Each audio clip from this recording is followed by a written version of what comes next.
Hey everyone, hello, hello, hello. Well, it's been another week already. I hope you guys had an amazing last week, Thursday, Friday into the weekend, and I hope this week has gone well for you thus far.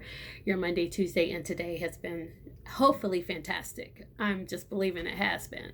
But you made it to Wednesday, and it's time for Wednesday Wine and Word, brought to you by Legacy of Love Life Coaching by LaShawn. And yes, I am LaShawn. Um, who am I? You may want to know. I'm so glad you asked because I am a life coach. I am a speaker and now a author, you guys. Yes, I am an author. I'm so excited about my book.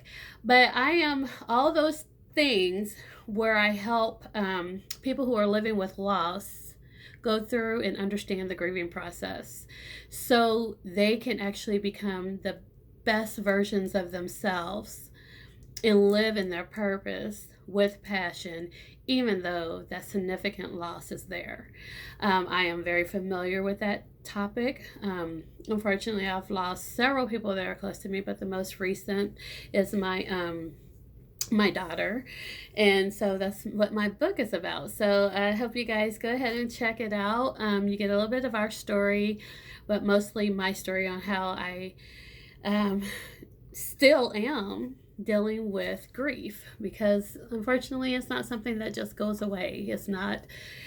There's not a fix to that kind of hurt and heartache. So you just learn how to live, and I just learned how to live and lean on God and turn that horrible, heart-wrenching pain into my passion while keeping my baby girl's name and memory alive.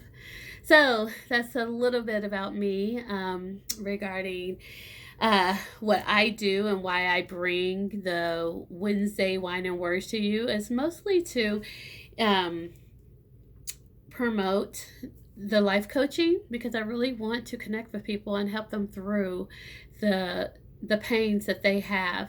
And grief comes in all forms, right? It comes in all forms. It could be a physical loss, it could be a relationship loss. So yeah, I help turn that yucky pain into the passion that's it's in there. Trust me, it's in there. I didn't think it was either, but it's in there.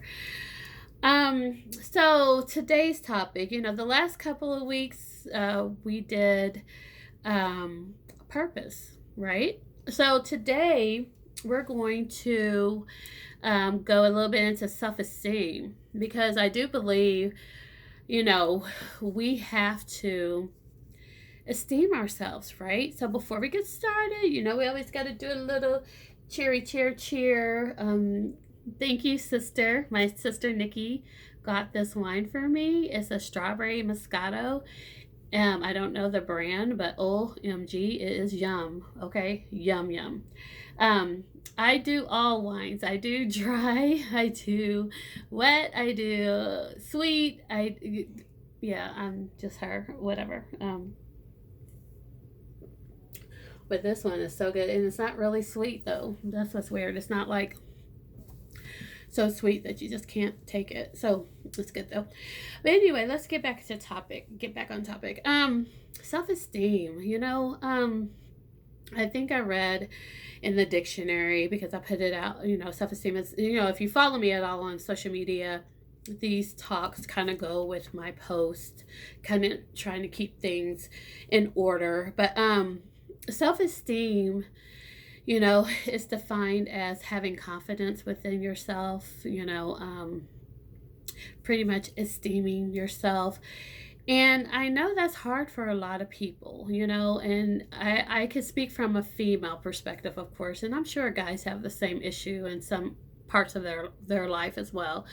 But, for a long time, and it was a very long time, I think I was in my up to my mid 30s, to be honest. If I'm going to be completely honest and transparent here, I had issues with self-esteem. um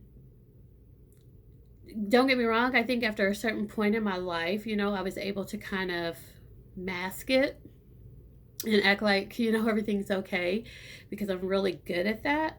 I'm really good at faking the funk until I make it. And, I learned to do that at a very young age. But, I remember someone, people talking about me. And don't get me wrong, everybody's feelings get hurt, but my feelings would get just extremely hurt. Then I take those words that people placed out there about me and I really internalized them. And then that made me who I was at that time. I hate to say it, but it's so true. It made me who I was. And so I carried everybody's junk that they continued to throw at me. I carried all that. I didn't know how to, that's not me, get it away, yuck. I didn't know how to do that. And I did that I remember being really, really young, all the way up into my mid 30s. I depended on people's validation. I had no self confidence in anything I did. If it wasn't one thing, it was another. In one group of people, I spoke to proper, so I got talked about. In another group of people, I spoke to country or hood or whatever you want to, what title, I don't think I really ever know how to really speak quote unquote hood, if that's a speak. I think that's crazy, but we put all these titles on the way people would speak. It's just who they are, right? So I would be quiet. I would just stay quiet, and when I did that, now I think I'm better than everybody. Now I'm, thinking I'm all that. These are the things that people would say about me, and I'm just like, where does it stop?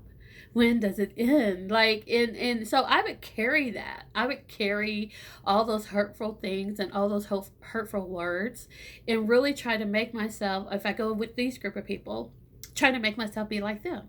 If I went with these group of people, try to make myself be like them. I was one confused, crazy, insecure chick. Okay? I was her. But then I ran into something, and really someone, I would say it was probably in my mid 30s when I met this individual, and he was an amazing mentor, and he started teaching me about being a victim.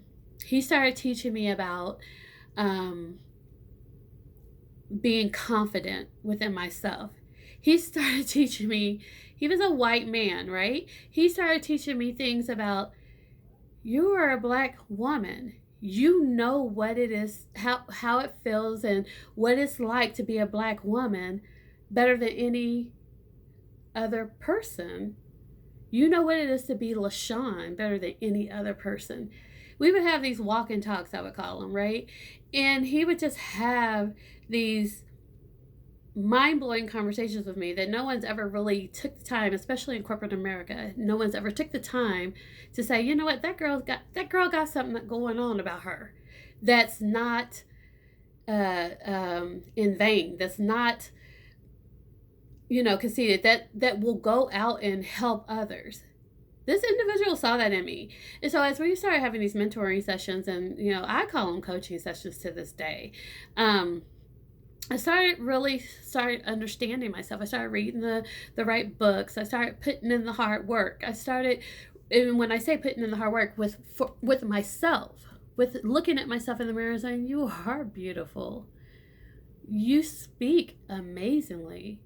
As a matter of fact, it's so funny because I started saying, probably in the last 6-7 years, I have a radio voice. And that was the one thing that I would keep quiet, was my voice, because everyone made fun of it, right? So that was the one thing that I would not let anyone make fun of anymore. I took that away from the world. I would not speak at all. So I started really embracing my voice and saying how beautiful it is and how I love it and how it needs to be on the radio, and more people need to hear it, right? So it's just, it's amazing how, just one person came into my life and started speaking these things. That's outside of my family. Don't get me wrong. My husband's amazing. He would speak amazing things to me. But I was so clouded. I'm like, that's because he's supposed to. He loves me that much, you know. But for a stranger, because this person was a stranger until we got to know each other better, right? But he was a stranger. He don't know me, and I don't know him, right? So it's just, you know, for him to take that time out to see something really valuable in me, and bring that out, amazing, amazing. So I just want to say, you know, I don't know who that person is for you. Maybe it's you. Maybe you do it for yourself. I just want to say to you that you are beautifully and wonderfully made. Our creator said you are beautifully and wonderfully made, and our creator doesn't make mistakes. Our creator is not human to where he makes mistakes. So remember that. Hold on to that. Whenever you feel like, if you're one of those people, how I was, that's down on yourself, that's beating yourself up, that's stopping certain beautifulness that you have within you, that the world needs to see, mind you, that's stopping that.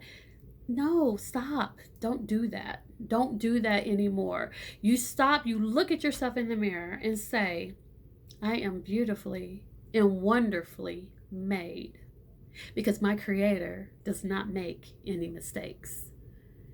So I want you to believe that. I want you to carry that. And I want every single time you have a negative thought about you, I want you to turn that negative thought into a positive. If you can't think of anything positive, say the statement, I am beautifully and wonderfully made. My creator didn't make any mistakes when he made me. All right. Well, you guys and girls, that felt good. I hope that made somebody feel good. I hope that message got through to someone, because I'm telling you, you know, it's just time to pay it forward. You know, we kind of forget about those people that are in your life for a season or a reason, right? And that's not in your life forever.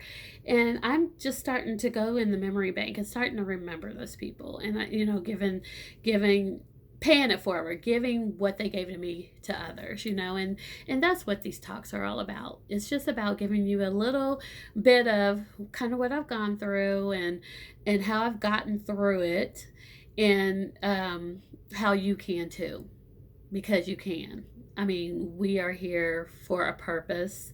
We are here to serve, and we need to do that. We definitely need to do that, and we can't work in our purpose or serve if we're down on ourselves.